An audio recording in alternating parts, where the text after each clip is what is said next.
नमस्ते, हेलो, हाय, कैसे हैं आप सब। चलिए कहानी शुरू करते हैं।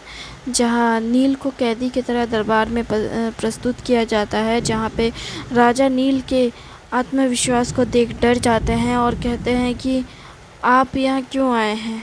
तो वो राजा के सीधे प्रश्न का उत्तर देते हैं कि हम तो यहाँ राज्य को देखने आए थे, आप भी तो हमारे राज्य में आए थे। हाँ ठीक है, तो आप तो अतिथि हैं, फिर हमें अतिथि जैसा सम्मान क्यों नहीं मिल रहा है। हमें ऐसा लग रहा है जैसे हम कैदी हैं, कैदी की तरह हमारे साथ दो सैनिक खड़े हैं। हमें कोई सम्मानपूर्वक जैसा पात्र तो समझा नहीं जा रहा है। आप पात्र थोड़ी ना हैं, आप तो मनुष्य हैं।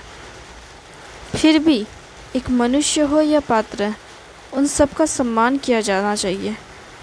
पात्र को तो आप बड़े प्रेम पूर्वक हाथों में लेते हैं, कहीं पात्र टूट ना जाए, लेकिन एक मनुष्य को इतने सैनिक के साथ इस तरह से प्रस्तुत करना जैसे कि कोई कैदी आया हो, और आप विचार करना चाहते हैं कि उस कैदी को कैसी सज़ा मिलनी चाहिए। क्यों, आप हम पर कोई विचार करना चाहते हैं क्या? इसलिए इतना मंत्रिमंडल सबको बैठा रखा है। हम आए हैं एक अतिथि बनकर आपके राज्य को देखने के लिए, घूमने के लिए, पर्यटक के तौर पर, और आप यहाँ हमें एक कैदी के भांति यहाँ महल में, दरबार में बुला रखा है। क्या ये सही है? आप हमें बताएं, क्या ये एक राजा को शोभा देता है? नहीं, हम आपको इसलिए आपको यहाँ लेकर आए हैं कि क्योंकि हम आपको बताना चाहते हैं कि ये हमारा राज्य में कौन से मंत्री कहाँ रहते हैं, क्या करते हैं। हम ये जानकर क्या करेंगे? ये तो एक कैदी को जानना चाहिए, हम जानकर क्या करेंगे। हम तो आपके राज्य को देखने आए हैं। हम राज्य को देखेंगे, थोड़ी देर बाद फिर इस राज्य से चले जाएंगे। कुछ दिनों के बाद, थोड़ी देर के लिए तो आए हैं। नील के ऐसे तीखे बोल सुन राजा जैसे भयभीत हो उठे थे। उनका भय उनके मुख पर स्पष्ट दिख रहा था। इसे देख मंत्रिमंडल, सैनिक, सैन्य अधिकारी सब ये सब देख रहे थे ये दृश्य। इसे देख एक सैनिक कहते हैं कि तुम राजा से ऐसे बात नहीं कर सकते। तब वो कहते हैं, क्या आपको मेरे गर्दन पर तलवार नहीं रखनी चाहिए? ये सुन सैनिक हैरान हो जाते हैं और कहते हैं, आप अपने राजा के खिलाफ एक कदम भी नहीं चल सकते। पता है क्या, हमारे राज्य में तो राजा के कुछ कहने की ज़रूरत ही नहीं पड़ती। राजा के कहने से पहले ही राजा के अनुगामी वो सारे काम कर देते हैं जो एक राजा नहीं कर सकते।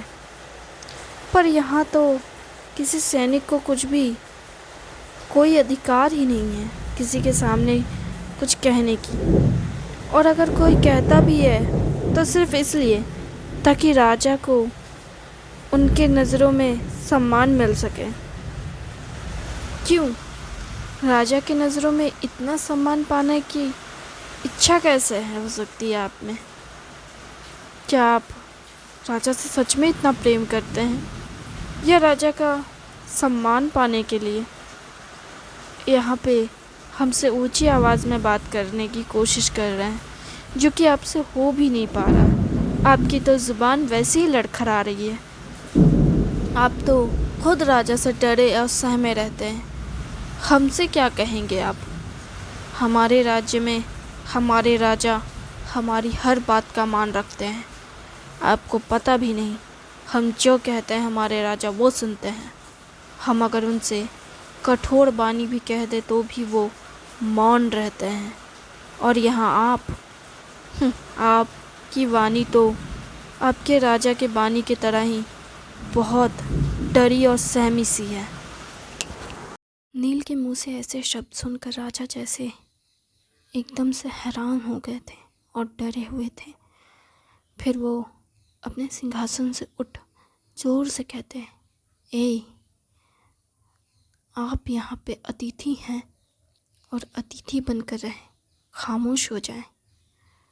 ठीक है, हम तो खामोश ही हैं और हमें ज़ोर शोर करने की कोई जल्दी नहीं है और हमें ये यहाँ करने का शौक़ भी नहीं। हम अपने राज्य में बहुत खुश और आनंद से थे। हमने तो बस इस राज्य में आने का सोचा इसलिए क्योंकि हमें इस राज्य में कई सारी महिलाएं बड़ी सुंदर लगी। उनमें से किसी एक को चुन हम उनके साथ विवाह करना चाहते हैं। वैसे विवाह के लिए उनके माता पिता की इजाज़त लेनी है, इसलिए यहाँ आए। वैसे इसके लिए क्या हमें आपकी भी इजाज़त लेनी पड़ेगी? अगर लेनी पड़ेगी तो बता दीजिए, हम आपकी भी इजाज़त ले लेंगे। अगर आपको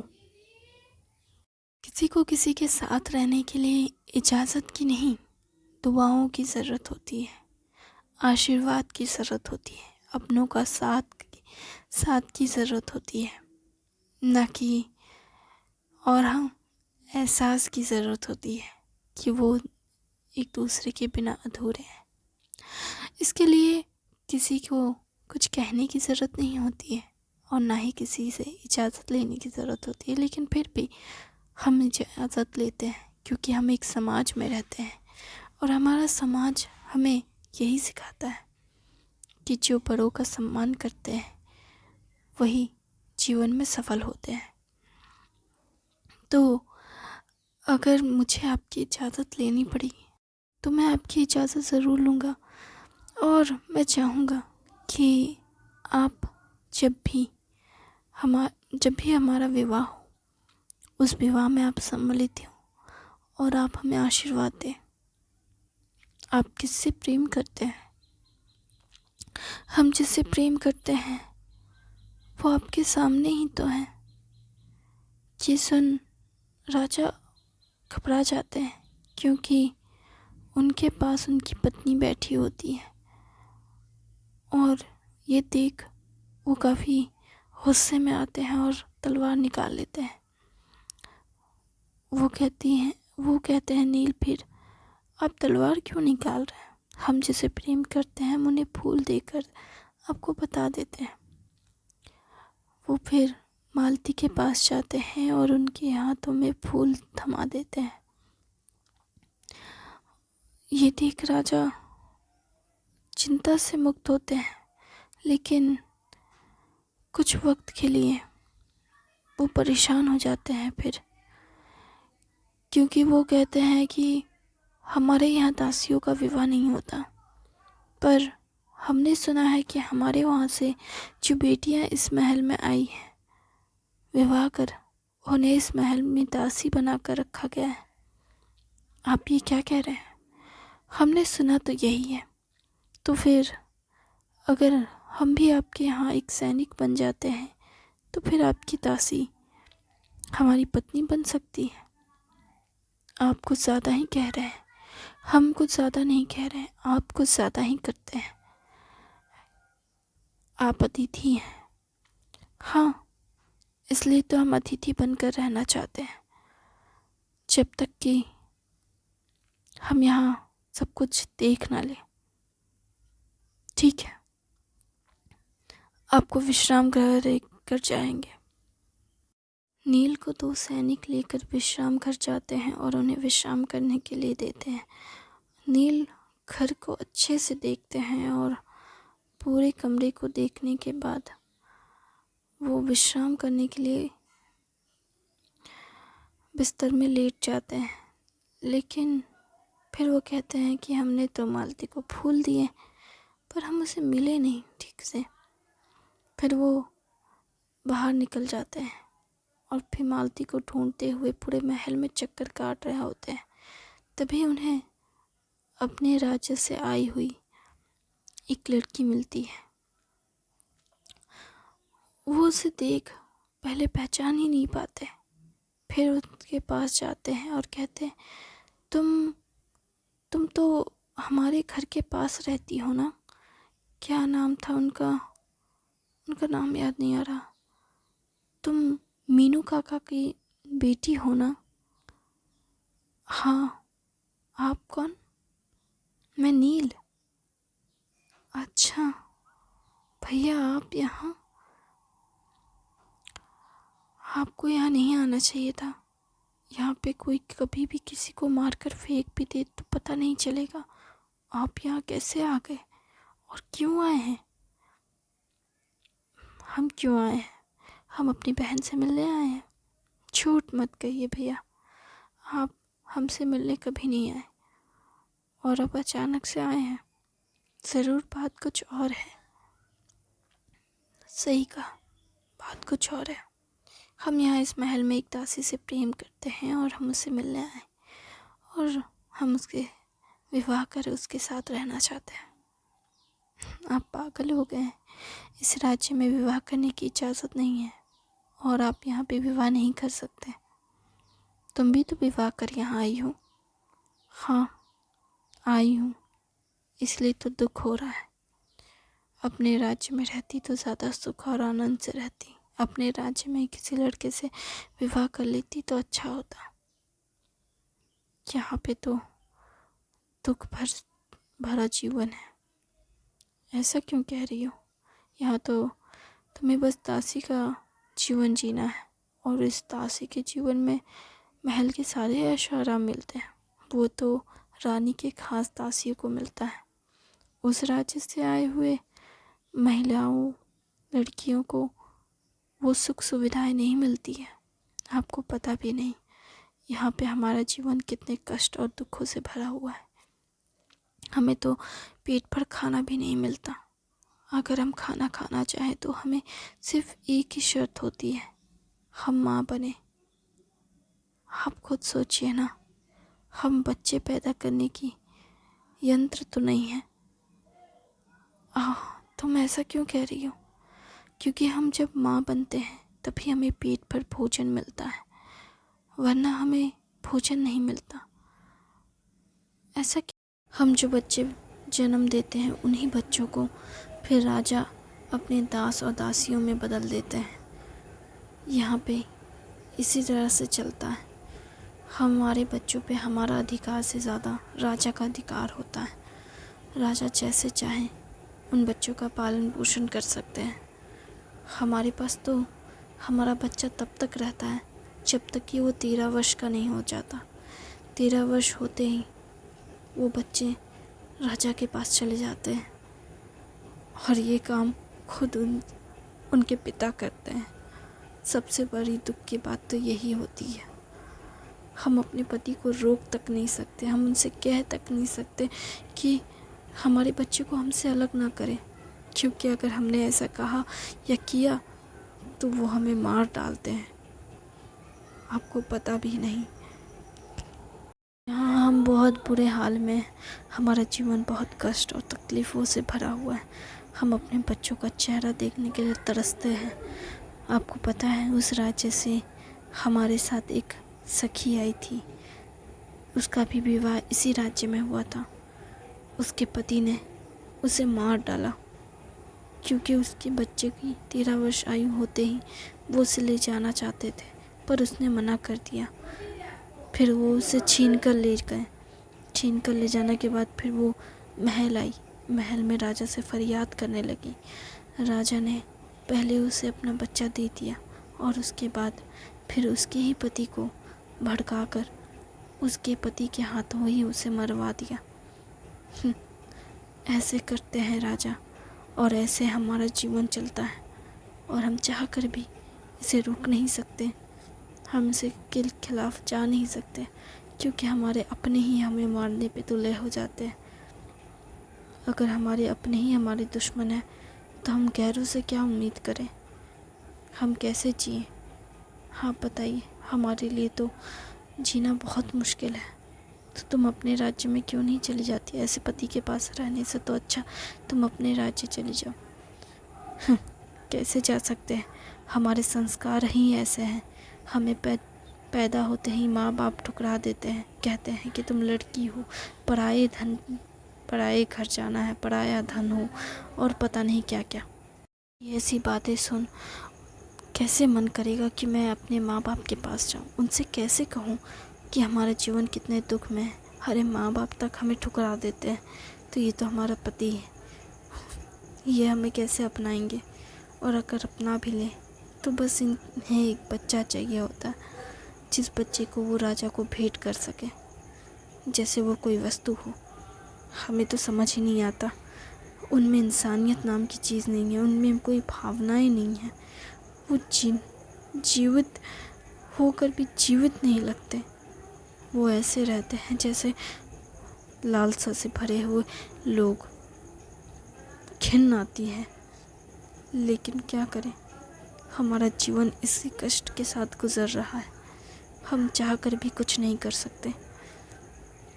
बस एक चीज़ कर सकते हैं, चाहे कुछ भी हो जाए, घर ही ना जाए, महल में ही पड़े रहें। महल में रहने में पति कम से कम परेशान तो नहीं करेंगे, क्योंकि उनके लिए तो उनका राजा ही सब कुछ। और अगर हम उनके राजा के महल में रहें तो कोई बात नहीं, उनके लिए आनंद की बात है।